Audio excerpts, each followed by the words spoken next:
I'm Emily Parker, 32, female, project manager. I live in Chicago, in a small but cozy apartment near the river. I've always been passionate about my work. I loved leading teams, solving problems, and watching projects come to life. For years, I thought I'd found the perfect job. But one decision by my boss shattered everything. He fired me without warning, and that was when I realized sometimes you don't wait for karma. You become karma. Before this story unfolds, I'd love to connect with you. Please let me know in the comments where you're watching from and what time it is in your corner of the world. It's amazing to see how far these stories can travel. When I first joined Summit Innovations, I felt like I had finally found my professional home. As a project manager, I oversaw a small team of analysts, designers, and developers. We weren't just colleagues. We were a family. I built a reputation for being reliable, honest, and fair. My projects always finished on time, my clients loved me, my colleagues respected me. Even upper management acknowledged my skills. At least, most of them did. The one exception was my direct manager, Richard Coleman. He was one of those men who hid his incompetence behind arrogance. He loved to take credit for others' ideas and blamed his team when anything went wrong. I'd heard whispers that Richard wasn't exactly ethical, but I ignored them. My philosophy was simple: work hard, stay focused, and don't get caught up in drama. That philosophy didn't last long. One Tuesday morning, I came into the office like any other day. By 10 a.m., I had a meeting with Richard. I assumed it was a routine project update. When I walked into his office, he didn't even look me in the eye. He just slid a piece of paper across the desk. "Emily, I'm letting you go," he said flatly. I was stunned. What? Why? My projects are on track and our last client just renewed. He cut me off with a smirk. "It's a performance issue. HR will finalize everything." A performance issue? I'd been exceeding expectations for years. Everyone knew it. Something didn't add up. When I went to HR, Sophie Nguyen, the HR specialist, looked uncomfortable. She said, "I'm sorry, Emily, but Richard presented documents that raised concerns about your work." Documents? I never saw them, and Sophie's uneasy tone told me she didn't believe them either. I packed my desk in silence, but as I walked out, my colleague and friend Daniel Carter whispered to me, "Something's off. Don't give up yet."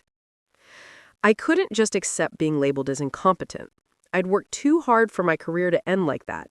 So I started digging. Daniel and I stayed in touch. Over coffee one night, he told me something shocking. Richard has been funneling project resources into a side business. He's covering it up by pinning failures on team members. My firing suddenly made sense. If Richard needed a scapegoat, I was the perfect choice. I had influence in the company. Silencing me was his insurance policy. Daniel even hinted that Richard might have forged performance reports to justify firing me. The more I thought about it, the angrier I became. I wasn't just fighting for my job anymore. I was fighting for justice. I had to be smart. Going head-to-head with Richard without proof would get me nowhere. First, I reached out discreetly to Sophie in HR. I told her I suspected Richard's documents were falsified. She couldn't openly admit anything, but her sympathetic silence spoke volumes. Next, Daniel helped me collect emails, project logs, and timesheets. We noticed discrepancies. Budgets signed off by Richard, but missing money trails. Project files mysteriously altered after I was removed. And even emails where he instructed staff to rephrase updates to cover delays. The smoking gun came when Daniel found a file Richard had accidentally saved on a shared drive. It was an invoice from his personal company billed to one of our corporate clients. He was double dipping. My hands shook when I saw it. He hadn't just sabotaged me. He was defrauding the company. I knew I couldn't do this alone. I scheduled a confidential meeting with Laura Bennett, the director of operations. Laura had always been professional and fair.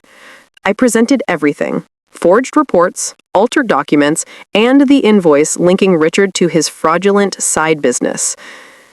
At first, Laura was silent. Then she leaned back in her chair and said, "Emily, if this is true, Richard is in serious trouble. Leave this with me." But I didn't stop there. To make sure Richard couldn't bury the evidence, I emailed copies of everything to myself, Daniel, and even Sophie in HR.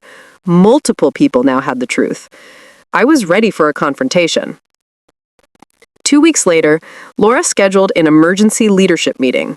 She invited Richard, Sophie, Daniel, and surprisingly, me. Richard walked in looking smug, like he'd already won. He didn't know what was coming. Laura started the meeting by addressing performance issues in the department.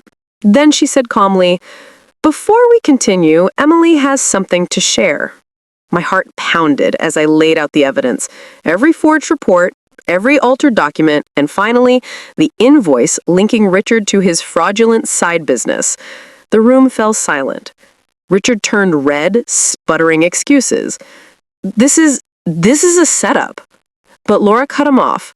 "Richard, we've verified these documents. Security will escort you out."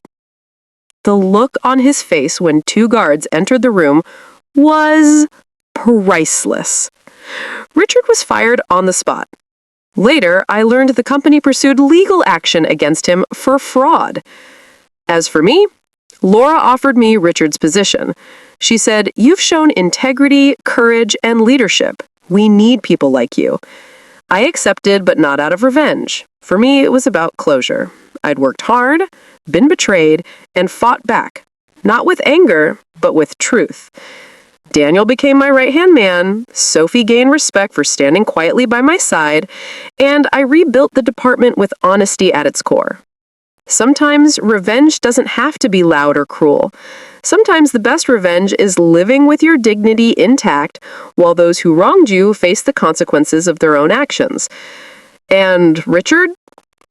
Well, he learned the hard way that when you try to bury someone who's done nothing wrong, you end up digging your own grave.